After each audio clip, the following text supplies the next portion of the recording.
Yoga therapy ഇപ്പോൾ വളരെ common ആയിട്ട് എല്ലാ മുക്കിലും മൂലയിലും കാണുന്ന ഒരു കാര്യമാണ് യോഗ തെറാപ്പി. അപ്പോൾ ഇത് രണ്ടും തമ്മിലുള്ള വ്യത്യാസം നമുക്ക് ആദ്യം മനസ്സിലാക്കാം. യോഗ എന്ന് പറയുന്നത് ഒരു ജീവിത ശൈലിയാണ്. ഒരു വ്യക്തി ഈ സമൂഹത്തിൽ എങ്ങനെ ജീവിക്കണം എന്ന് പറയുന്ന ഒരു ദർശനം അല്ലെങ്കിൽ ഒരു ഫിലോസഫിയാണ് യോഗ എന്ന് പറയുന്നത്. അതിൽ ആസനത്തിനോ പ്രാണായാമമൊക്കെ വെറും ഒരു ഭാഗം മാത്രമാണ്. അത് ഒരു വ്യക്തി എങ്ങനെ ജീവിക്കണം, സമൂഹത്തിൽ എങ്ങനെ ജീവിക്കണം, സ്വയം ഫോളോ ചെയ്യേണ്ട റൂൾസ്, ഇതെല്ലാം ഉൾപ്പെടുന്ന ഒരു വലിയൊരു സാഗരം എന്ന് തന്നെ നമുക്ക് യോഗേനെ സൂചിപ്പിക്കാം.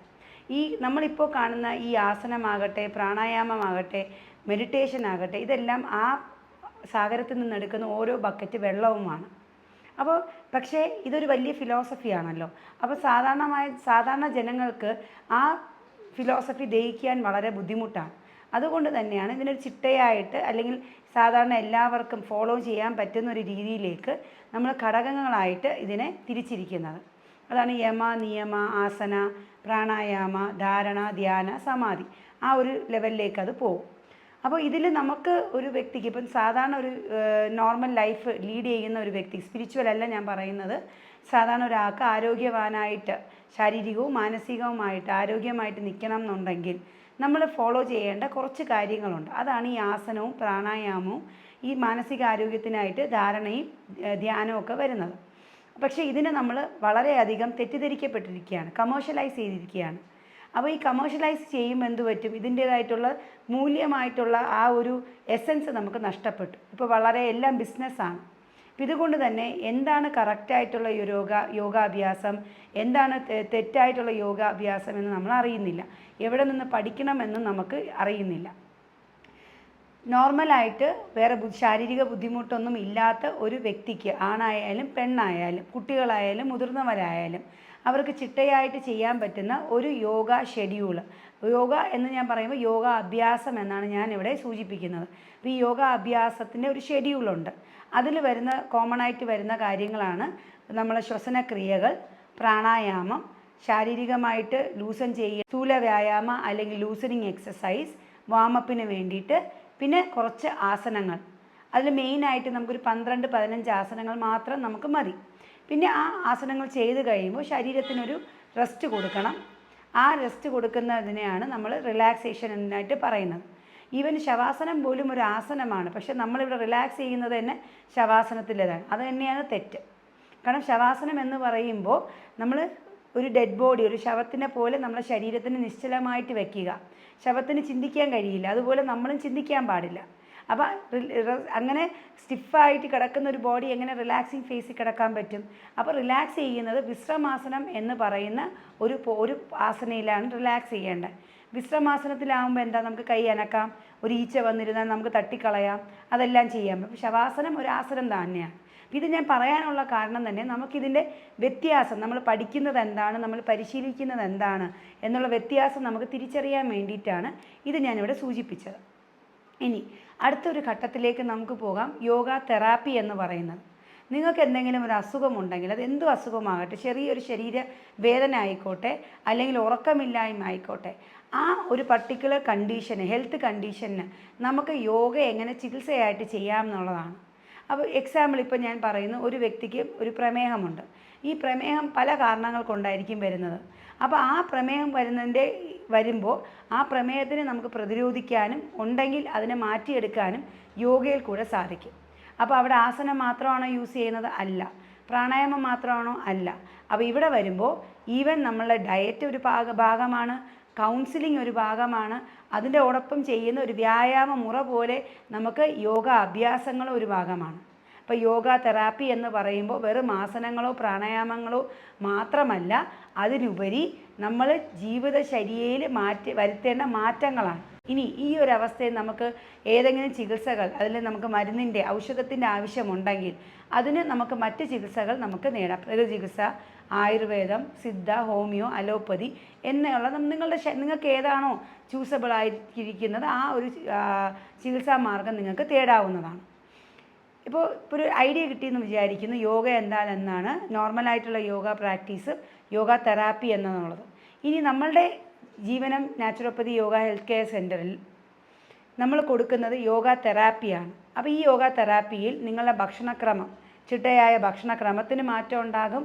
നിങ്ങൾ ഏത് രീതിയിൽ ഒരു ദിവസം നമ്മൾ മനസ്സിലാക്കി ആ ദിവസത്തിൽ നമുക്ക് തുടക്കം എപ്പോൾ എണീക്കണം, എപ്പോൾ ഉറങ്ങണം, എപ്പോൾ ഭക്ഷണം കഴിക്കണം, നിങ്ങൾ എങ്ങനെ ചിന്തിക്കണം. നിങ്ങൾക്ക് പല രീതിയിലുള്ള സ്ട്രെസ്സുകളുണ്ടാകാം. ഫിനാൻഷ്യലാകാം, പേഴ്സണലാകാം, പല സ്ട്രെസ്സുകളുണ്ടാകാം, മാനസിക ബുദ്ധിമുട്ടുകളുണ്ടാകാം. അത് നമുക്കൊരു കൗൺസിലിംഗ് വഴി മാറ്റാൻ പറ്റും. അതിനോടൊപ്പം തന്നെ രാവിലെയും വൈകുന്നേരവും നമ്മൾ എന്തെല്ലാം പ്രാക്ടീസസാണ് ചെയ്യേണ്ടത്, അതായത് യോഗ പ്രാക്ടീസസുകൾ. അതിൽ ആസനം മാത്രമായിരിക്കില്ല വരുന്നത്. നമ്മൾ പ്രാണായാമം ചില അസുഖങ്ങൾക്ക് പ്രാണായാമം മാത്രം ചെയ്താൽ മതിയായിരിക്കും. ചില അസുഖങ്ങൾക്ക് ബ്രീത്തിങ് എക്സസൈസ് ആയിരിക്കും. ചില അസുഖങ്ങൾക്ക് ഇതൊന്നും ആയിരിക്കില്ല, വെറും റിലാക്സേഷൻ ടെക്നിക്ക് മാത്രമായിരിക്കും. അപ്പോൾ യോഗ തെറാപ്പി എന്ന് പറയുമ്പോൾ നോർമൽ ക്ലാസ് പോലെ ഒരു മണിക്കൂർ ഷെഡ്യൂൾ ആയിരിക്കില്ല, അല്ലെങ്കിൽ എല്ലാ ദിവസവും ചെയ്യേണ്ടതായിട്ടും വരില്ല.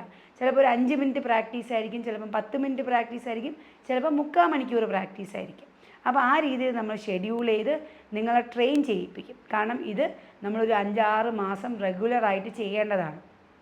അപ്പോൾ നമ്മുടെ ജീവിതത്തിൽ നിങ്ങൾക്ക് അതിനായിട്ടുള്ള ട്രെയിനിങ് തന്ന് അതൊരു 10-12 ദിവസം ഇടവിട്ട് ദിവസങ്ങളിലായിരിക്കും. കാരണം ഇടവിട്ട് ദിവസങ്ങൾ എന്തുകൊണ്ട് തരുന്നത് വെച്ചാൽ ഇന്ന് ഞാൻ നിങ്ങളെ ചെയ്യിപ്പിച്ചു, നാളെ ഒരു ബ്രേക്ക് തരുമ്പോൾ നിങ്ങൾ തനിയെ അത് ചെയ്യും.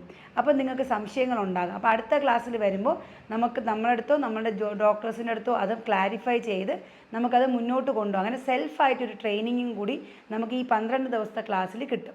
അപ്പം ഈ 1 മണിക്കൂർ സെഷനായിട്ടായിരിക്കും നമ്മളിവിടെ കൊടുക്കുന്നത്. ഈ 1 മണിക്കൂർ സെഷനിൽ ചിലപ്പോൾ തുടക്കത്തിലെ 1 മണിക്കൂർ ആയിരിക്കില്ല. കാരണം ഇപ്പോൾ ബ്രീത്തിങ് ഡിഫിക്കൽട്ടി ഉള്ളൊരു വ്യക്തിയാണെങ്കിൽ ശ്വാസം എടുക്കാനും വിടാനും ബുദ്ധിമുട്ടായിരിക്കില്ലേ. അപ്പോൾ നമ്മൾ അവർക്ക് ആദ്യം കുറച്ച് ശ്വസനക്രിയകൾ കൊടുത്ത് അവരെ പ്രാക്ടീസ് ചെയ്ത് അവർക്ക് പതുക്കെ ഈ 15 മിനിറ്റ് എന്നുള്ള പ്രാക്ടീസ് അരമണിക്കൂർ അങ്ങനെ നമ്മൾ 45 to 1 അവർ വരെ സെഷനിലേക്ക് മാറും. ഇനി 12 സെഷൻസ് കഴിഞ്ഞതിന് ശേഷം എന്തായിരിക്കും, നമ്മൾ നിങ്ങൾക്കൊരു ബ്രേക്ക് തരും. ആ ബ്രേക്കിൽ നിങ്ങൾ വീട്ടിൽ നിന്ന് ചെയ്യാൻ പറയും. ഭൂരിഭാഗം ആൾക്കാരും സ്വയം ചെയ്യാറുണ്ട്. ഇനി ചെയ്യാൻ പറ്റിയില്ല എന്നുള്ളവർ നമ്മളെ കോൺടാക്റ്റ് ചെയ്ത് കഴിഞ്ഞാൽ നമുക്ക് വീണ്ടും അതൊരു ഇൻഡിവിജ്വൽ സെഷനായിട്ട്. യോഗ തെറാപ്പി സെഷൻസ് എപ്പോഴും 1-to-1 സെഷൻസ് ആയിരിക്കും. യോഗ തെറാപ്പിസ്റ്റും പേഷ്യൻറ്റും മാത്രമേ കാണത്തുള്ളൂ, ഒരു ഗ്രൂപ്പ് ക്ലാസ് ആയിരിക്കത്തില്ല. ഈ ആദ്യത്തെ ഈ പറയുന്ന അത്രയും അളവുകളിൽ എല്ലാ സെഷൻസും 12 ആയിരിക്കില്ല. നിങ്ങളുടെ രോഗാവസ്ഥയ്ക്കനുസരിച്ച് ചിലപ്പോൾ അത് ഒരു മാസമോ ചിലപ്പോൾ 2 മാസമോ ചിലപ്പോൾ അത് 3 മാസം വരെ നമുക്ക് നീണ്ടു പോകാറുണ്ട്.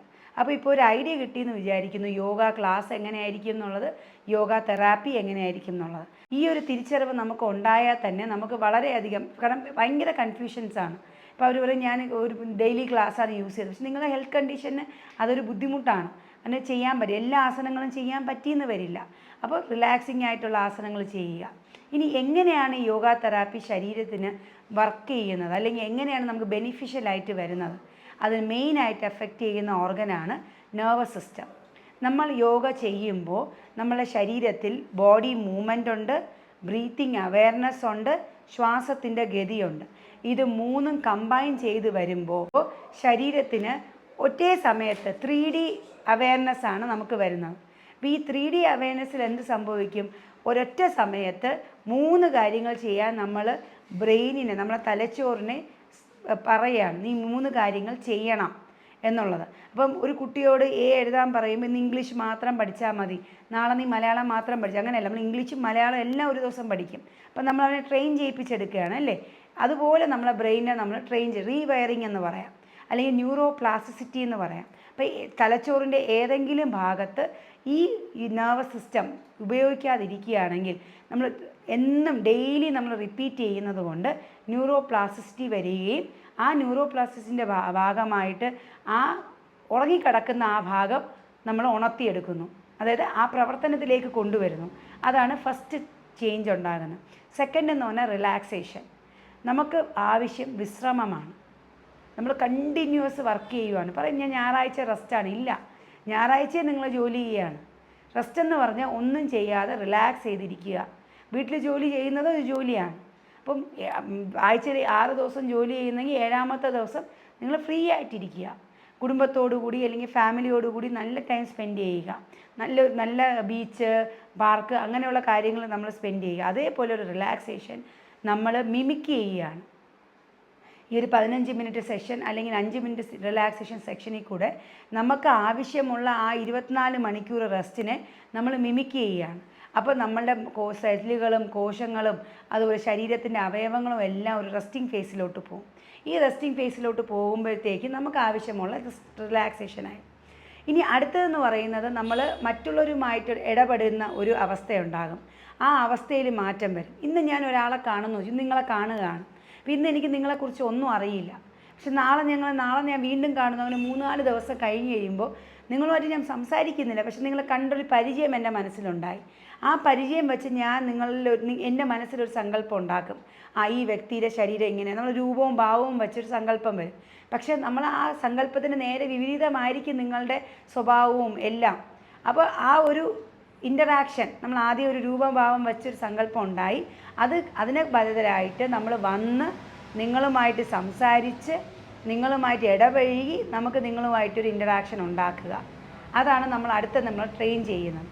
പക്ഷേ ഈ ഇൻ്ററാക്ഷൻ ചെയ്യുന്ന സമയത്ത് നമ്മൾ യാതൊരു രീതിയിലുള്ള ഒരു ചട്ടക്കൂടും ചെയ്യത്തില്ല. ഇയാളെ കാണുമ്പോൾ പാവമൊന്ന് വിചാരിച്ചു, പക്ഷെ ഞാൻ പരിചയപ്പെട്ടവരാണ് മനസ്സിൽ അത്ര പാവമൊന്നും അല്ല. പക്ഷേ ഒരു ചട്ടക്കൂട് ഞാൻ കെട്ടിയത് കൊണ്ടാണ് എനിക്കത് റെസ്ട്രിക്ഷൻ വരുന്നത്. അതേസമയം പേര് കണ്ടു, നിങ്ങളാണ്, മനസ്സിലായി. അത് കഴിഞ്ഞ് ആ ഒരാൾ സംസാരിക്കുമ്പോൾ നമ്മൾ മനസ്സിലാക്കി. അതാണ് വ്യവഹാരം എന്ന് പറയുന്നത്. ഒരു സോഷ്യൽ ഇൻ്ററാക്ഷൻ ഉണ്ടാക്കിയെടുക്കുക. ഈ സോഷ്യൽ ഇൻ്ററാക്ഷന് വേറൊരു ഗുണവും കൂടിയുണ്ട്. എന്തെന്ന് വെച്ചാൽ നമ്മളിപ്പോൾ എല്ലാവരും പരിമിതമാണ്. ഒരു മൊബൈലും കൂടെ ഉള്ളത് കൊണ്ട് നമ്മൾ ഈ ഒരു സോഷ്യൽ വേൾഡിലാണ്, വെർച്വൽ വേൾഡിലാണ്. പുറമേ ഉള്ള ആൾക്കാരുള്ള ഇൻ്ററാക്ഷൻ വളരെ കുറവാണ്. അപ്പോൾ യോഗ നമ്മൾ ഈ ഒരു ബ്രെയിനിൻ്റെ റീവയറിങ് കാരണം നമ്മൾ മറ്റുള്ളവരെ കണ്ട് ചിരിക്കാൻ തുടങ്ങും. ഒരാളെ കണ്ട് നമ്മൾ ചിരിക്കുമ്പോൾ അയാൾ സ്വാഭാവികമായിട്ട് തിരിച്ച് ചിരിക്കും. അങ്ങനെ നമുക്ക് അവരുമായിട്ട് നല്ലൊരു ബന്ധമുണ്ടാക്കാനായിട്ട് സാധിക്കും. അപ്പോൾ നല്ലൊരു ബന്ധമുണ്ടായി ശരീരത്തിൻ്റെ നല്ലൊരു അവസ്ഥയിലേക്ക് നമ്മൾ കൊണ്ടുവന്ന് ഒരു ആരോഗ്യമായിട്ടുള്ള അവസ്ഥയിലേക്ക് കൊണ്ടുവരാനായിട്ട് സാധിക്കും. അതുപോലെ തന്നെ നമ്മുടെ ചിന്താഗതി മാറ്റാൻ സാധിക്കും. ഇതെല്ലാം മെയിനായിട്ട് ചെയ്യുന്നത് ഈ ന്യൂറോ പ്ലാസ്റ്റിസിറ്റി എന്ന് പറയുന്നതാണ്. അടുത്തതെന്ന് പറയുന്നത് നമ്മൾ ഒരു സിറ്റുവേഷൻ കാണുന്നതിൻ്റെ ഒരു കാഴ്ചപ്പാടാണ്. അപ്പോൾ ഇതിനൊരു കഥ പോലെ ഞാൻ പറയാം. ഞാൻ പെട്ടെന്ന് ഇന്ന് രാവിലെ വന്നു. റോഡിലൊരു കോമൺ ആയിട്ടുള്ളൊരു എക്സാമ്പിളാണ്. റോഡിലൊരു കയറ് കണ്ടു. പാമ്പാണെന്ന് ഞാൻ വിചാരിച്ചു. ഞാൻ ചാടി ഓടി. ആ സിറ്റുവേഷൻ അവിടെ കഴിഞ്ഞു. പക്ഷെ അത് എനിക്ക് ആവശ്യമുള്ളൊരു സിറ്റുവേഷനാണ്. ഞാൻ അങ്ങനെ ചെയ്തില്ലായിരുന്നെങ്കിൽ, അതൊരു കയറാണ്, എന്നിരുന്നാൽ കൂടി ഞാനത് ചെയ്തില്ലായിരുന്നെങ്കിൽ ചിലപ്പോൾ ആ കയറ് തട്ടി ഞാൻ വീണിരിക്കാം. ചിലപ്പോൾ ആ കയറൊരു പാമ്പായിരുന്നെങ്കിൽ ചിലപ്പോൾ ആ പാമ്പിനെ കൊത്തിയിരിക്കാം. അത് ആവശ്യമുള്ള സ്ട്രെസ്സാണ്.